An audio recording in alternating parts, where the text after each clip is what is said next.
You're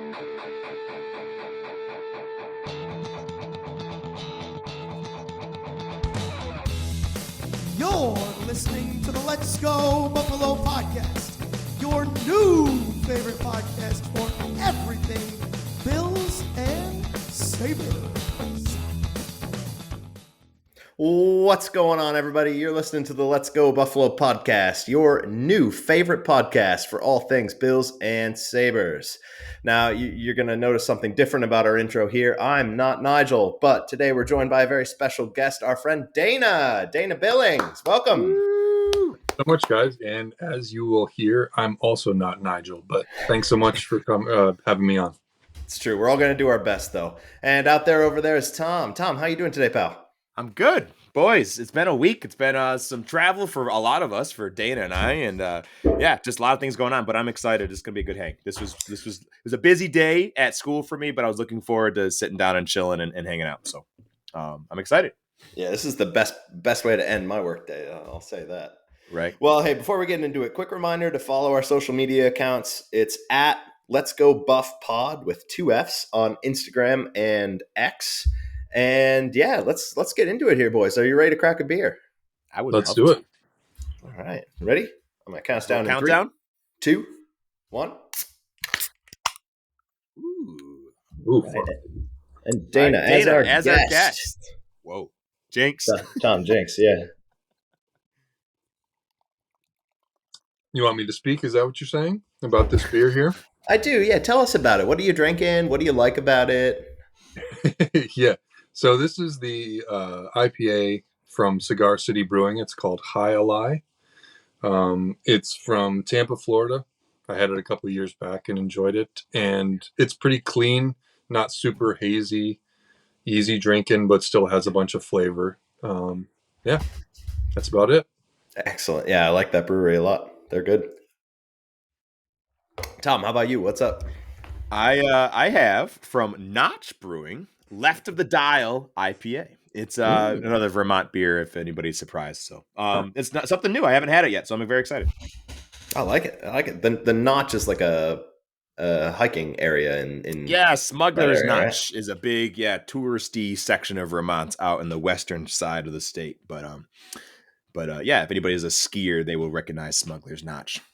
Nice. I was a snowboarder back in the day, but I haven't done it in years. Good stuff. Brave enough to start relearning. You know, I grew up skiing, and like that's what my brothers and I were taught by my parents, and that was what it was. And I was like, man, I have fun when I go, but I don't want to be a beginner anymore because it's too expensive. You know, a lift ticket. I want to have fun, and I don't feel like getting beat up. But it's always been intriguing. It's fun. It's a fun sport. Nick, what are you drinking, buddy? All right, boys. I got 10 days of perfect tunes from a local brewery in my town. It's called Union Street Brewing, and I wanted to. Tom, you've been there multiple times. I wanted to shout them out. They brew really good beer. They just opened over the summer, and I'm a big fan. Shout out to them. It's a German style Pilsner. Been real into the German style beers as the weather turns crisp. So that's what I've been.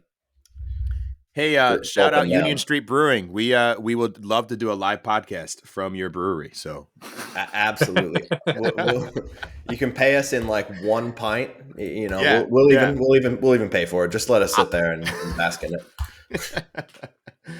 So what are we talking about today, Jake? What's on the docket for us? Well, I wanted to throw it back to Dana's beer there, being from Tampa, and saying a giant suck it to everyone in the Tampa community after the Sabres beat the Lightning last night. Nice. Let's go. So we're going to open up with a little talk on the Sabres here, do a little recap of the first couple of games, talk about some trends. I heard there's rumor that there might be a couple of newbie Qs coming my way, so I'll try to tackle those without Nigel. And we'll get into the schedule road ahead type thing. So yeah, that sounds good. Off the rip. So the Sabres have played 3 games. They played last Thursday, lost to the Rangers 5-1. They played Saturday, lost to the Islanders 3-2. And then just last night, so Tuesday night, they won against the Lightning 3-2 in overtime. Fun fact, it was the first overtime win of the season for the NHL in general. So Okay. that's kind of crazy. The season's been Sweet. going on for a week. Yeah. You'd expect at least a couple more to go to OT, but So, question about that game: was it a true overtime win, or did it get to shootout? it was true overtime win. I don't think Okay. Tampa touched the puck once during overtime. I think Sabres just controlled it for Wow. 2.5 minutes and Okay. eventually put it to bed. It was troubling that the game went to overtime. Tampa tied it up with 6 seconds left or something like that. Oh no. Oh, And before that, I really did think the Sabres were playing pretty well defensively to limit opportunities that Tampa was throwing on them in the third period to try to tie the game up. And that's something I was going to bring up during trends. This is a good time to do it. It's something they need to do this season is close out close games when they're up by a goal, up by 2 goals. There was way too many times last year, way too many times that they just couldn't hang on to a lead during the last minute of the play. Play to the whistle, have that killer mindset, and shut down a team like that, and get Right. eliminate them from getting a freebie point off of you at True. home, a team that you're going to be battling for in the playoff race. So a little disappointing on that, but again, a lot happier after Dylan Cousins sank the overtime winner. So Coming out with a win is a better way to end that game than the opposite. 100%, yeah. So you're here for those hard hitting journalism of you better win. It's better to win than better to lose, huh? That's what we do here. you make a great point. You make a great point. Oh man, you keep going before I get off rails here. Keep going. Sophisticated or not, you're making good points. No, so I just wanted to talk about some of the things that I saw in the first couple of games for the season. I look, they're 1-2. It's not necessarily the start that I think a lot of Sabres fans wanted to see. I think they wanted to see him come out swinging, and that just didn't happen. They came out against a really deep and good Rangers team, and fell a little flat.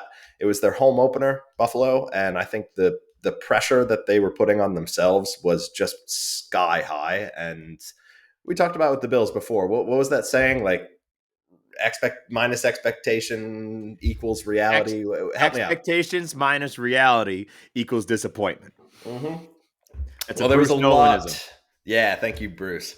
There was a lot of disappointment after the first game, and I think expectations were just really high from the fans and from the team themselves. So they looked a little flat. They didn't look comfortable. They didn't look like the team that played all last year.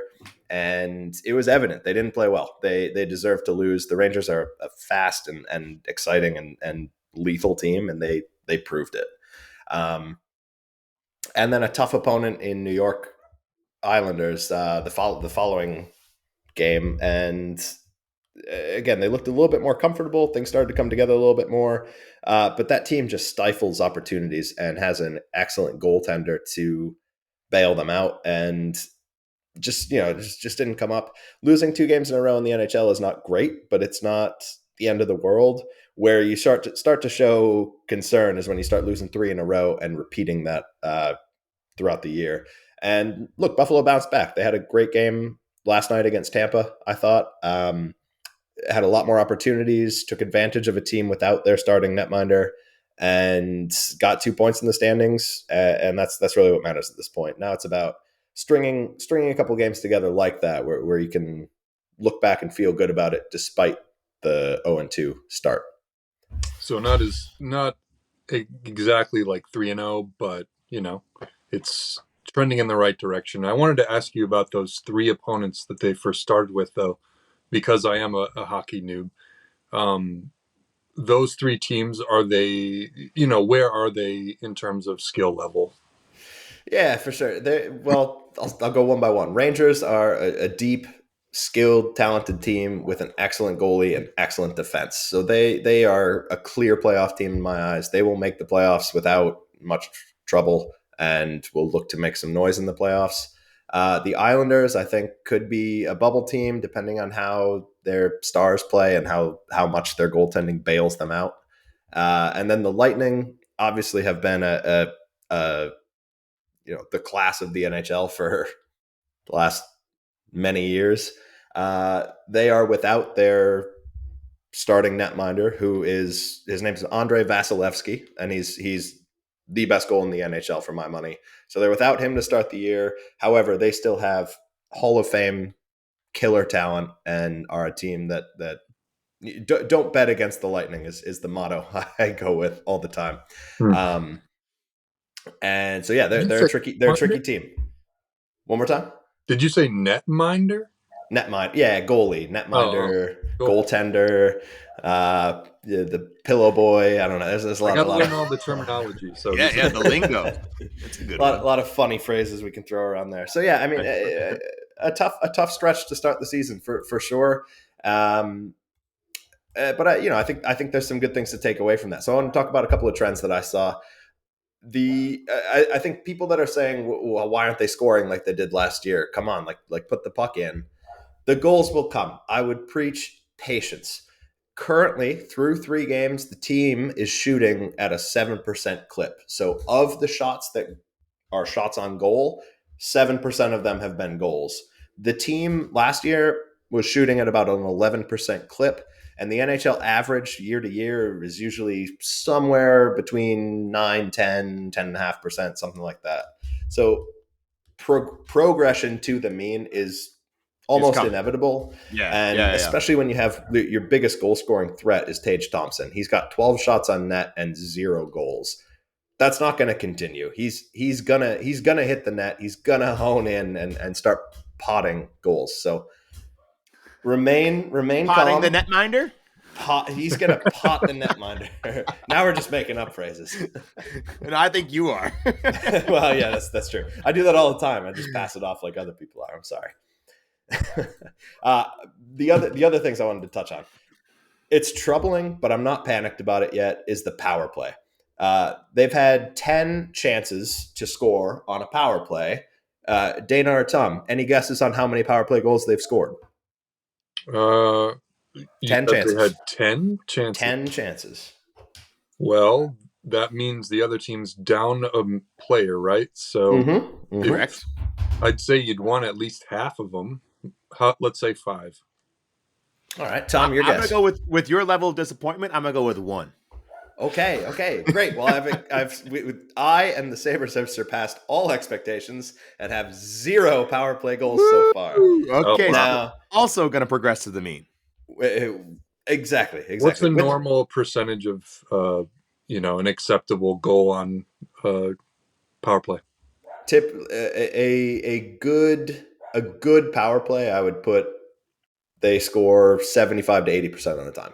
Okay. Wow. Last year, Edmonton's power play was historic, how good it was, and I believe they were around 88%, which is just insane. A good team is going to score at a 80%, 75% clip, something like that. So okay. So you'd say 0 is kind of bad. Zero, it's approaching bad levels. So I would say, yeah. Well, and to make matters worse, they've given up a goal against while on the power play. So I was about to say that does, yeah. So -1 is -1. Yeah, they're yeah, exactly. Their opponent's penalty kill is outscoring their power play. So question based around that, is that just execution? Is that scheme while we're on a power play? Like, what needs to change? How has that been so unsuccessful? Or what is your thoughts on that, rather? Well, I think part of it, it's a loaded question. I think I need to see more from them to really hone in on it. I think one factor there is that the Rangers are a great penalty killing team. They were blocking shots like crazy in that game against them on a couple of power play opportunities. That's not an excuse. You need to be able to get the puck past blocking defenders. I think their scheme in general is okay. I don't think it's the personnel. I think they do have very talented offensive players. I'd love to see Tage Thompson hit the net when he's taking 100-mile-an-hour slap shots, but I understand they're tough to control. I think just kind of I'm not ready to write off the power play. I think they need to stay the course, and the goals will come. Again, similar to the offense in general, 5-on-5. Goals will come on the power play, but it is notable that they're 0 for 10 on the power play, and probably a significant reason why they're 1-2. Yeah, it's still a pretty Yeah. small sample size, though. So, you know, Yeah, after 3 games, everything we're talking about is way too small of a sample size to make any informed opinions on. It's it's this like is football for the the whole year. exactly, yeah. If you made a overarching statement on Buffalo's season right now, it would be like saying the Bills aren't making the playoffs. Josh Allen sucks after the first quarter of the first game in Right. the NFL Right. season. So Which is what it's we early. did. We did say that. We back on that Bills Jets game. Yeah, we were very concerned. That says more about those. I thought that was to remain private, Tom. No, but anyways, and so moving past it, I do the other side of the puck, shorthanded when the Sabres have been down. I thought they've looked okay. And keep in mind, this is an area that the team has struggled massively for the past few years, and so I think they've looked okay. They've the PK's 12 for 13 so far, so they've allowed 1 shorthanded goal. Excuse me, they've allowed 1 power play goal. I think Eric Johnson, I've called him out a couple of times for his penalty killing prowess. I really think he looks good. He's looked okay in general to me. He's not the quickest guy. He's not the most responsible with the puck guy. I'm not going to claim that he is, but he's physical. He's big. He's a veteran. He's a leader, and I'm happy that he's on the team. So that's looked good. Was he a free agent signing, or has he been on the team for a few years? No, he was a free agent signing this past Okay. summer. He came over from Colorado. It was just a Yeah. buzzsaw of a team, and he's been a big reason why. That's what, okay. I thought he was free agent because I don't recognize the name. All right, as much at least. Free agent, yeah. And then just a couple of players that I wanted to shout out to that I think have looked good to start the year. Because I want to focus on positives. Because again, it's too early to call out a player for not playing well. But to call out the positives, like I said, Devin Levi, the goalie, the Jedi, Tom, has looked really good. I thought. I don't think the first 2 losses were his fault necessarily. I think he looks calm in the net. One thing that he does really, really well is not allow a lot of second opportunities after a shot. There's not a lot of rebounds that he gives up, and when he does, he's able to direct them into an area that are low danger or that he has a better chance to make a secondary save on. And so, yeah, just shout out to that kid. I think he's been really good so far, and I'm excited to see him progress through the year. Is he a rookie? He's technically a rookie. Yeah, he's he did play a couple games for Buffalo last year, towards the end of the year, but he came out of college after their season ended in the prior season. And so this is his first full year in Buffalo. Yeah. Nice. My understanding of how players work their way up to the Sabres, Dana, is definitely forming, but it's very convoluted. It is not a cut and paste. This is how it goes. So that's a good question. Yeah, I agree. Now, so I mean, having the Rangers score 5 goals and then the Islanders score 3 on the Sabres, that to me says goaltending. Is that something you're concerned about? Because you don't seem concerned. Or is it, again, hey, this is too small of a sample size. It's going to come. We're going to settle, and it's going to be okay. Yeah, I don't blame goaltending for that. 5 goals against isn't phenomenal in the NHL, but 3 goals against is not uncommon at all. Okay. Yeah, that's what seemed more normal to me. I agree with that. I think Levi has a 893 save percentage at the moment. It's not great. You want that to come up. But I don't think that's a goaltending issue necessarily. What I think could be an issue, but again, small sample size, is the defensive play of Buffalo as a team. I don't care what goalie you have back there. If you're giving up a lot of odd man rushes and high danger chances to the New York Rangers, you're getting scored on. You could have the best goalie in the world back there. They're going in the net. Yeah. And so the defensive play of the team is more suspect about those goal totals than the goaltender themselves. Okay, cool. Yeah. So, yeah, the only other player I wanted to call out, 3 players. The Benson Greenway middle stat line, I think, has been the best line that Buffalo has at the moment. I wouldn't say that's the best thing in the world. You want your other star players to play to the level that they can and should. But that line has been excellent, especially Zach Benson, the rookie, and Jordan Greenway. His first full year on the team and healthy, he's looked great. And yeah, I think Zach Benson just looks like he belongs in the league. He's picked up 2 assists so far and is tenacious on the forecheck. He just looks the part of an NHL player, and is just shocking given that he's 18 years old for the entire season. One of only 3 players to make their respective team from this most recent draft, and that includes a player like Connor Bedard, who's supposed to be like the next McDavid kind of thing. Like Zach Benson is an excellent player and has looked the part, and it's shocking that 12 other teams passed on him in the draft. Is Benson on the second line? Technically the third line, okay. I would say, but the Sabres tend to roll lines pretty well, where like the first 3 lines are fairly, you can rotate them fluid. Yeah, the lines in a hockey team they have to be labeled 1, 2, 3, 4, but really, if you're a good team, it doesn't matter what line is out. Each line does different things and has different strengths, and it's more about pairing players with players that accentuate talents that they have with each other, rather than, we're going to take our 3 best players and put them on the top line. You can, and sometimes that's the best outcome, but it doesn't have to be. Spacing players out based on their strengths is incredibly important. Gotcha. That's very cool. So before we move on to the Bills and talk about that, any other noob cues that you guys had? Yeah, well, you can sort of hear as I'm interjecting these very simple hockey questions that I know very little. Let me just first talk about my history as a Sabres fan. As a kid, my uncle took me to see Dominic Hasek in the net, and that team, I think it was in the late 90s, maybe. Yeah. And I sort of fell in love with his style of break dancing on the ice. I was like, oh my God, this is so sick. But since then, to be honest, I haven't stayed up with it. I've been to a handful of games since then, but so these next few questions obviously will inform you of that. I'll call back something that you guys were saying on a previous podcast. What is Fire Wagon hockey?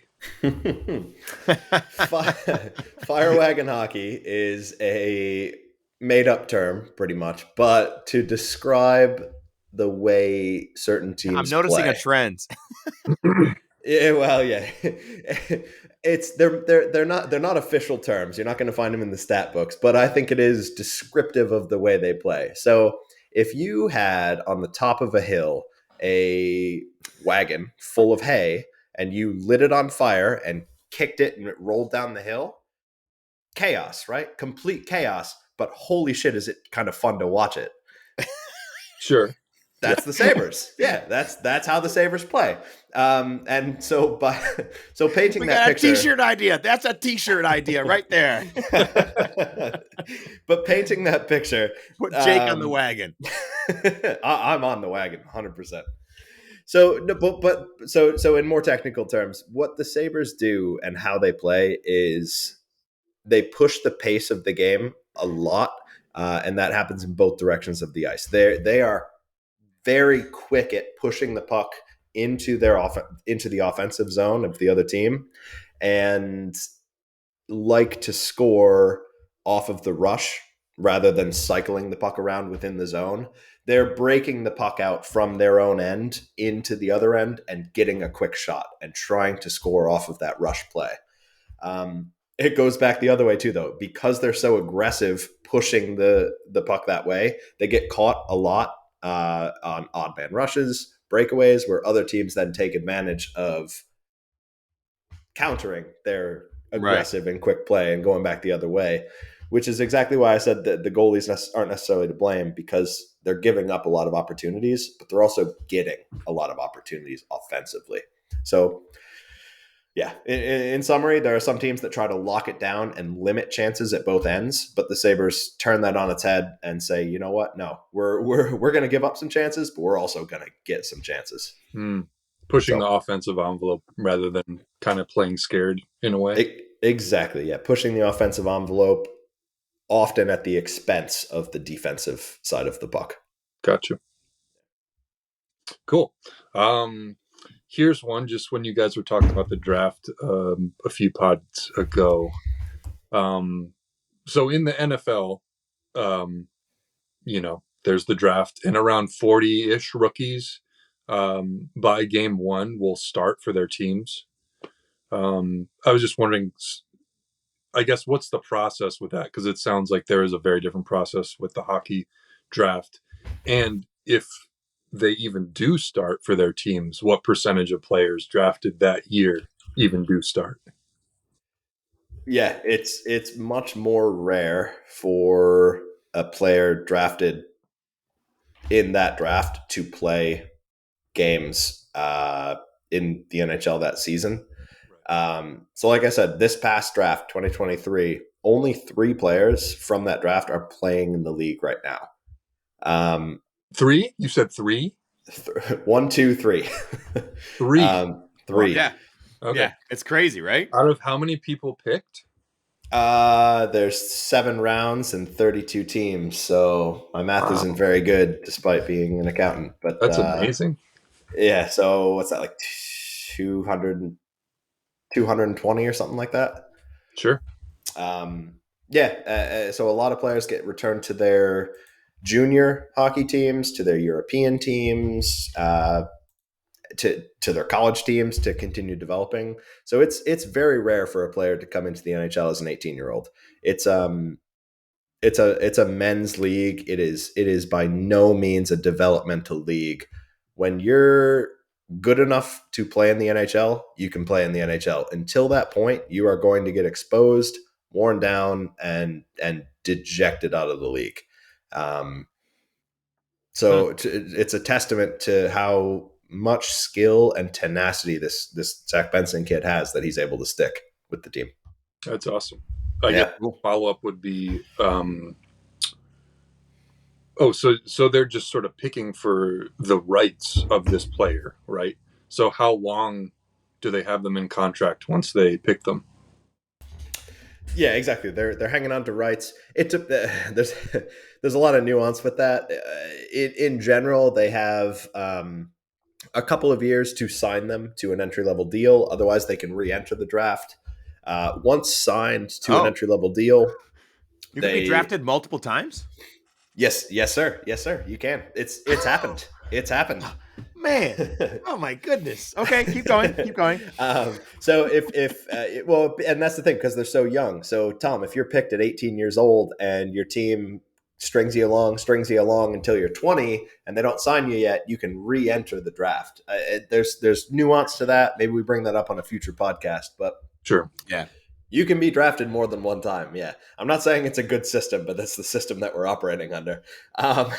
Once signed, then your team holds on to your rights as an RFA, very similar to football. And again, more nuance, but in general, till you're around 26, 27, X number of years old or X number of seasons played in the league, and then you become a UFA, an unrestricted free agent. You can sign wherever you want, but they hold your rights for a long time. Yeah. Till you're 27. If you're 18, I'm not good at math, but that's, 1,000 years. It's a long time. Yeah. It's a long time. It benefits the teams greatly. Yeah.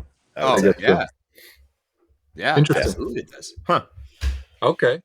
That's very interesting. I love that. These are great questions. Yeah. I have, you sort of answered this one already, but I guess I'll give you an opportunity to speak on it a little more. I know there was a ton of optimism and excitement about this Sabres team before these 3 games. I guess I would just ask, where are Sabres fans in general at now, and versus where you're at?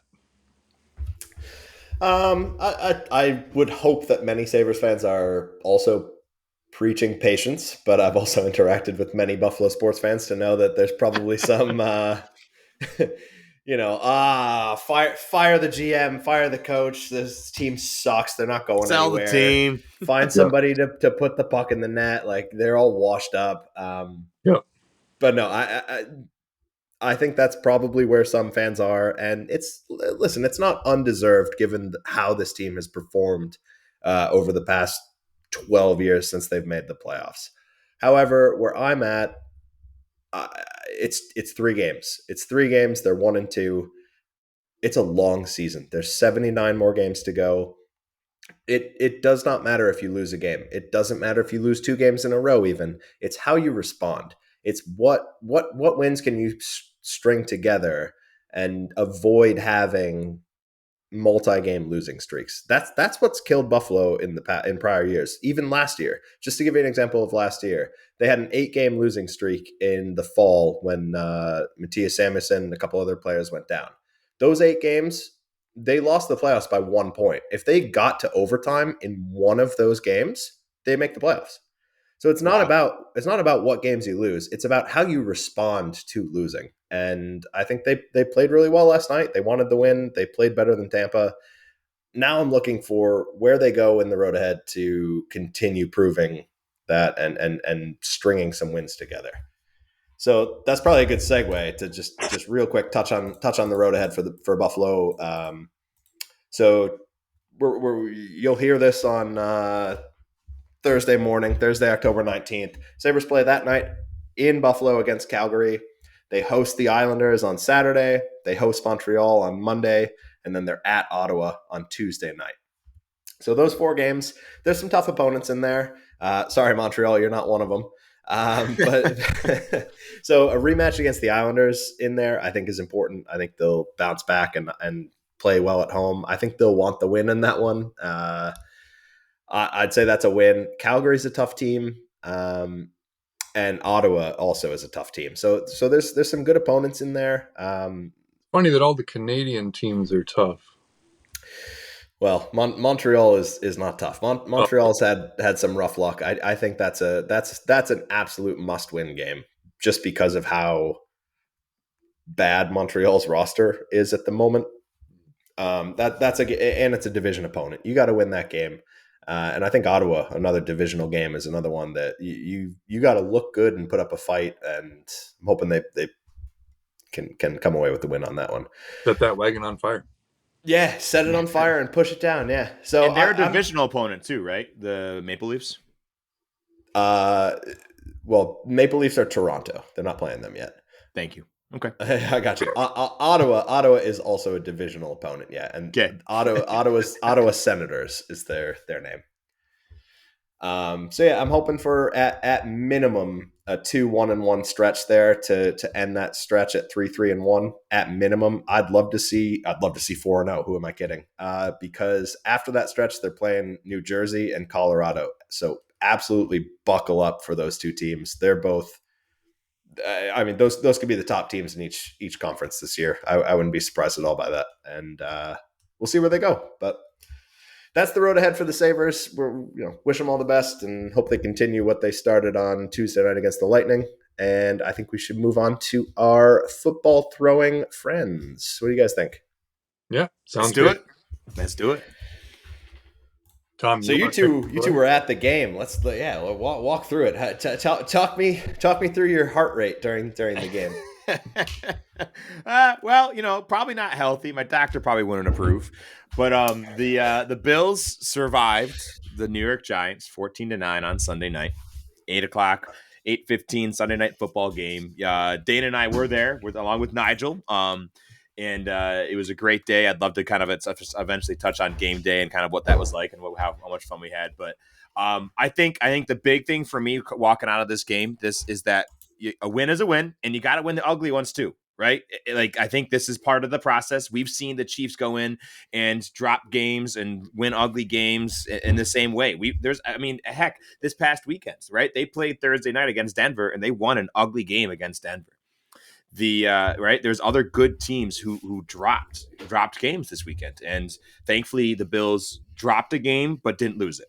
So I think they clearly needed some reset. I think there's some clear things that need to be ironed out, but a win's a win, and we got it. Like we're 4-2 going into week 7, and I think that's a big deal. So, Dana, what were your thoughts? Yeah, well, I just had an amazing experience all the way through. You invited me to your tailgate. You fed me well. We had a couple of drinks, went into the game with some old friends, and it was an insane game from the perspective of whatever can happen in a football game kind of happened. Yeah. You had, and beyond that, you had this defensive struggle, which, unlike most NFL fans, I love the defensive game. I love the chess match aspect of it. So you sort of got that from McDermott versus Dable.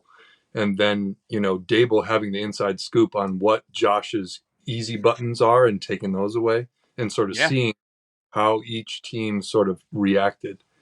I hated the injuries, but for the most part, I think we got out of there unscathed and, super happy for the win.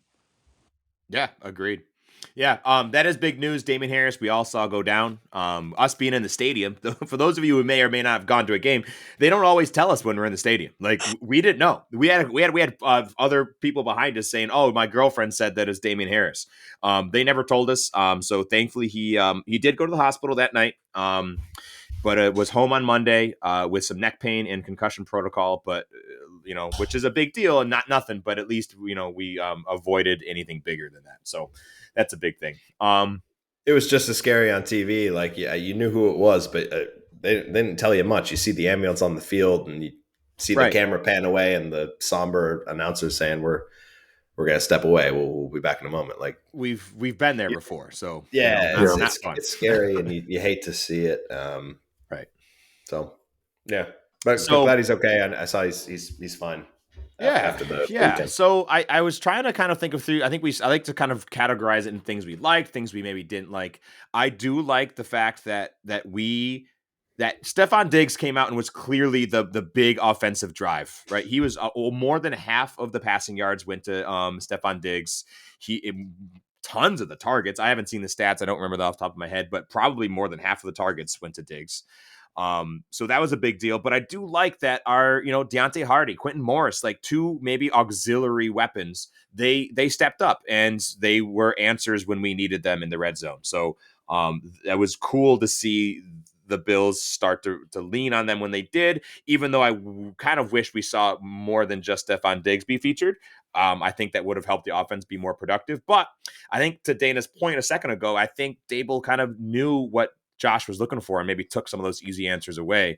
And then Josh was kind of force feeding the ball to Diggs just to get something. I was going to ask you guys about that.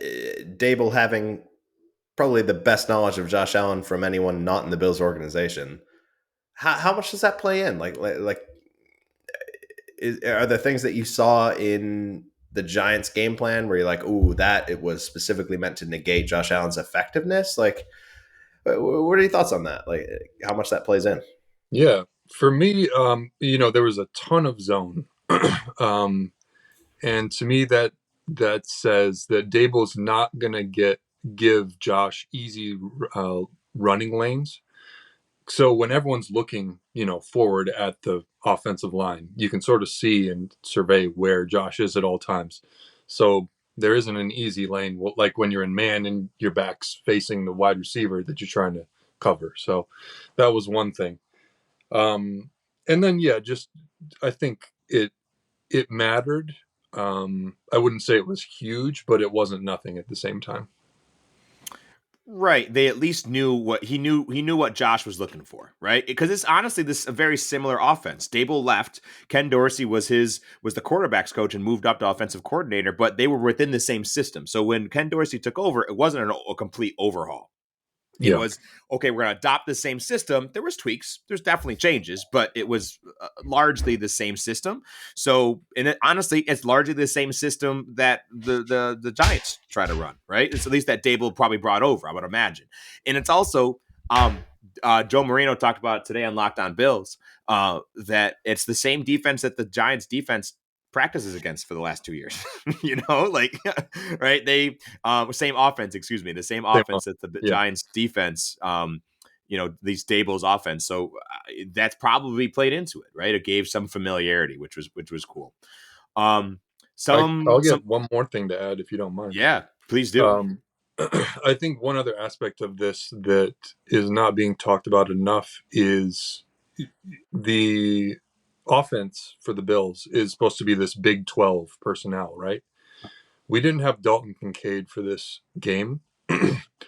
And when you look at the personnel on the field, we were in 12 personnel for 3 plays. Wow.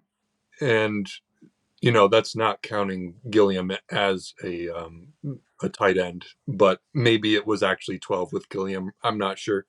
But when you see the stats, it's 3 plays. So we're playing in, heavier actual run sets, or going back to 11 personnel, which Dable designed. So there's that aspect of it too. Yeah, no, that's a really good point. I was going to bring that up coming up here. Kincaid did clear concussion protocol. So that's a big deal, and hopefully we have him back coming up here. And I think that will open some more things up and really help. But that's a great point. That really is. And I think that will help with the offense finding rhythm, because clearly they're in a little bit of a rut. Right? Clearly in a little bit of a rut. The last 2 games have not looked the same that we've seen them play earlier in the season. And I think I'm not terribly worried. I'm not in panic mode yet. But it's it's something that needs to be ironed out. Yeah. Jake, do you have any thoughts on that? No, it's just got to follow up on that and say, like, which offense shows up? Because we've seen games where we've just beat the wheels off of teams, and then games where we've struggled, like we did on Sunday night, to score any points whatsoever. So which teams come into play on any given Sunday is a huge question mark moving forward. Because I've said it before, both on and off the podcast, if Josh Allen and the team is on their game, I don't think there's a team in the NFL that can beat them.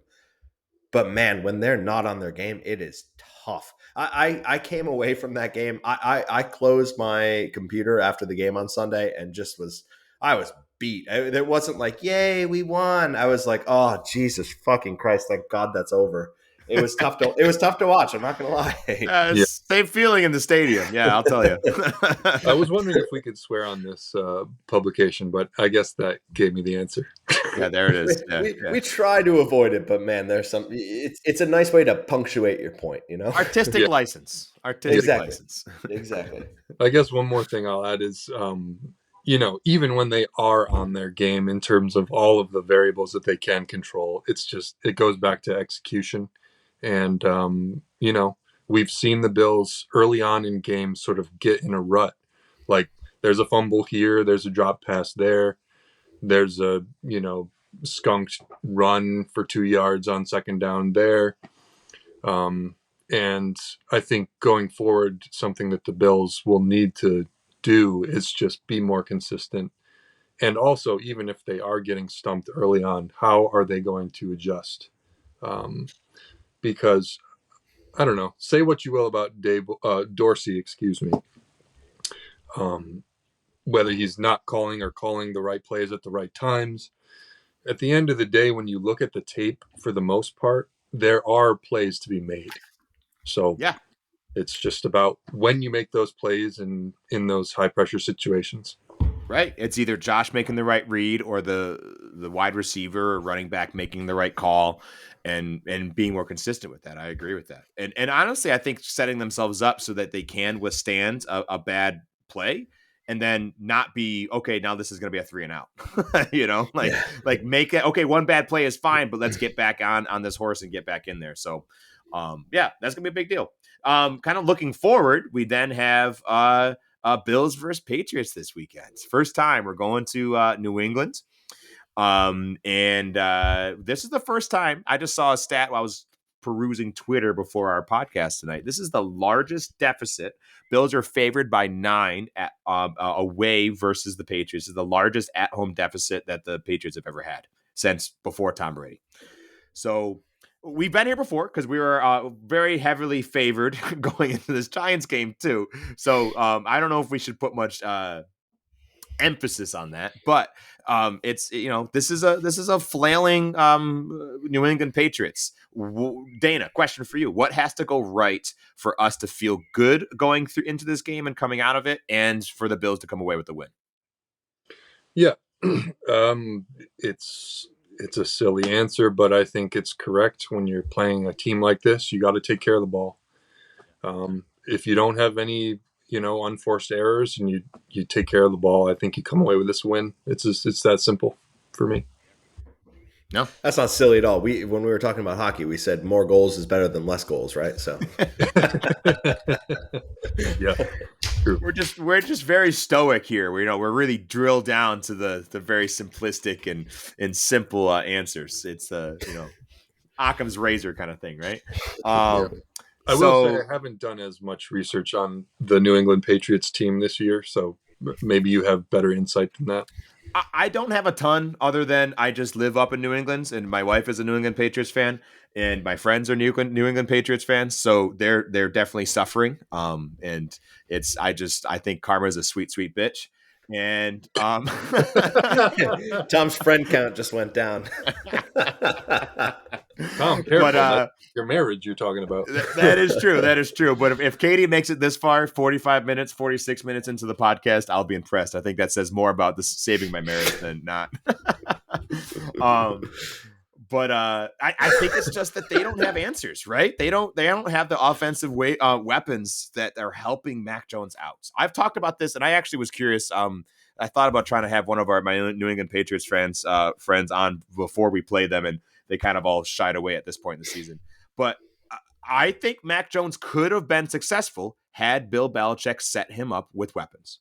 I don't know who could have been successful in that offense for the last 3 years. Even if you put Patrick Mahomes there, I don't know if he's successful in that New England system with what Bill Belichick has put around them. So I'm interested to see what happens here, but I think you're right. I think we have to go in, play a clean game, take care of the ball, and really get after and affect whatever quarterback is back there, because there's rumors that it's Mac Jones will get pulled pretty easily this week, and go in and just take care of business and have a reset game. Yeah, get right game. How'd you guys, kind of a tangent, but how did you guys think the defense looked on Sunday night, given the number of injuries that happened in London? They had a week to reset and kind of game plan around different guys. Did you like what you saw? Did you feel like, oh man, these injuries are hamstringing the defense? Like, yeah, I don't know. What'd you think? You go first, Tom, if you want. Okay. No, I wasn't terribly concerned. It would have been nice to see that. I mean, it was Tyrod Taylor, who is a player that we all know and love and have seen him play very careful, not dangerous football, right? Yeah, where he's reliable, right? Yeah, he's not going to give away the ball, right? And which is what the Bills offense, honestly, we've done a good job of forcing players to give away the ball, right? Or put the ball in dangerous situations. So, but playing against a player who really avoids that was tough. I think it was cool to see Dorian Williams go out and start across from Terrell Bernard. And right, these are 2 third-round linebackers that we've had that we honestly had questions about. Like, wait a second, what is Bean thinking? And it was cool to see him play. Like, he clearly is still figuring it out. But man, that guy plays. He's electric. He plays with heart. He's out there. He's moving. He's around the ball. I think he will eventually figure it out. I'm not sure if, we'd wants and plans to play Terrell Bernard and Dorian Williams at the same exact time all the time, but it's cool to see. Yeah. What do you think, Dana? Yeah, those young linebackers really caught my eye this game. Maybe it's just the week they had to prepare and the opponent, but yeah, Dorian especially was flying around, and I didn't know him out of college, so just to see him really making plays with his ass on fire was really cool. Obviously, he had some issues, but that's going to happen with every young player. You alluded to it earlier. The matchup with Tyrod Taylor being the take what the defense gives you versus our defense, which was don't allow the big play. It was an interesting dynamic because, they drove down the field 5 or 6 times got in the red zone and then did nothing. Yeah. I think they were 0 for 5 in the red zone. Yes, they were. So, and score a single touchdown. So the Bills defense, did as designed. Held up to 9 points. Yeah, right? yeah. Like, you hold a team to 9 points, you hope you win. Yeah. It'll be interesting moving forward, with better opponents that can actually score, how that is moving forward. But I think for that opponent with these young players, and Kyer Elam, I thought he looked pretty good, and I'm satisfied with him as the fourth cornerback. But anyway, moving forward, I think it'll be interesting to see how these young players grow. I had a giggle because being in the stadium, for those of you who have maybe never been in the stadium, I went down into the stadium and used the restroom in the middle of the first quarter. And Kyer Elam apparently let some kind of play happen.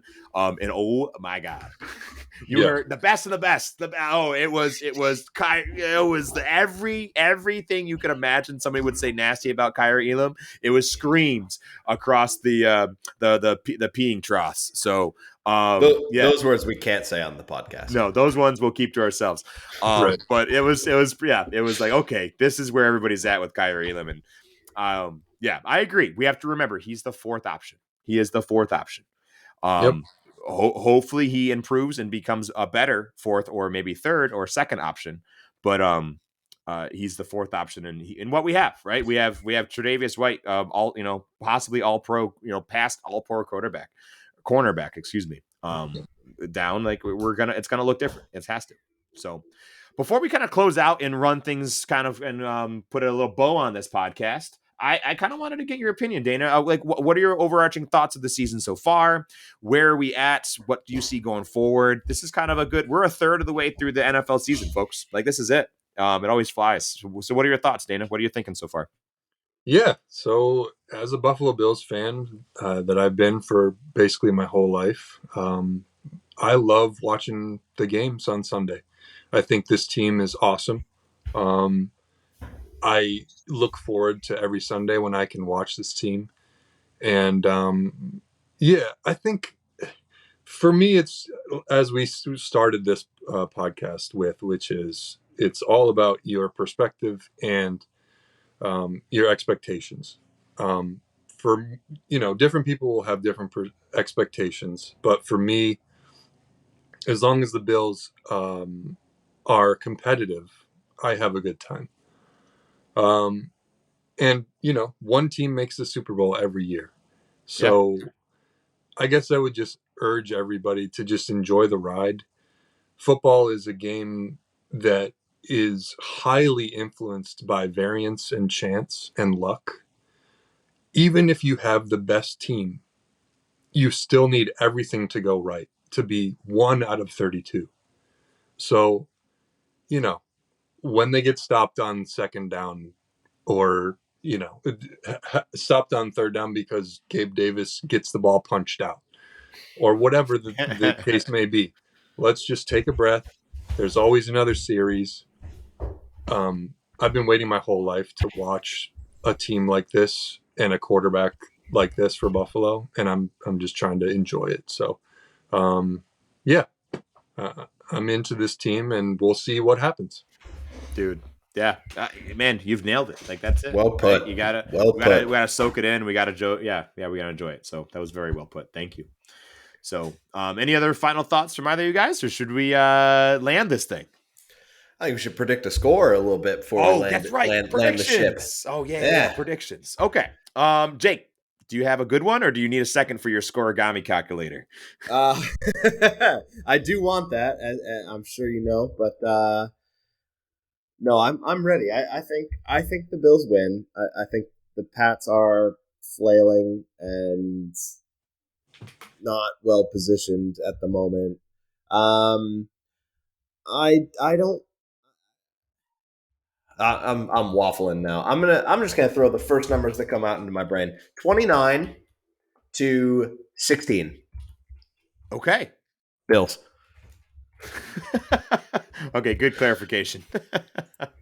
I'm gonna go, and I have a little caveat to mine. I am going to go 27-14 Bills. And I also think we see Dalton Kincaid's first touchdown of his career. I think he's back. His head has been rattled and re-put back together. And I think he's ready to come back in and get his first receiving touchdown. Very nice. That's funny, Tom. I was going to say 27-13, which was Ooh. very similar. Yeah. I don't think it's going to be the Bills just walking all over the defense. It'd be awesome if they did, but you know, they always play us tough. It's going to be a tough one. So, yeah. They always do, except for that one time. Right. Except for that one time, which we have to remember, that playoff game. So, all right, boys. Well, there we go. We got our predictions in. We had some lovely conversations around the Buffalo Bills and where we're going. And Jake gave us our news dump on the Sabres. I'm going to try and make sure to watch one or two of these games this week. That's my big goal. And hopefully have my thesaurus and dictionary, Jake Thorpe, on the other side, ready to answer things for me. So, but all right, folks, we appreciate you so much, like always, for spending some time with us and hanging out. We huge thank you and shout out to Dana for coming and joining us. This is always great. Dana's been a good friend for a while, and in the Bills Buds chat thread, and I'm happy to have you on, bud. It's been so fun.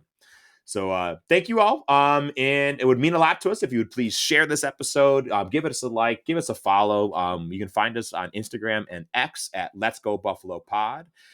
These are my pals. That's Jake. That's Dana. My name is Tom, and you're listening to the Let's Go Buffalo podcast.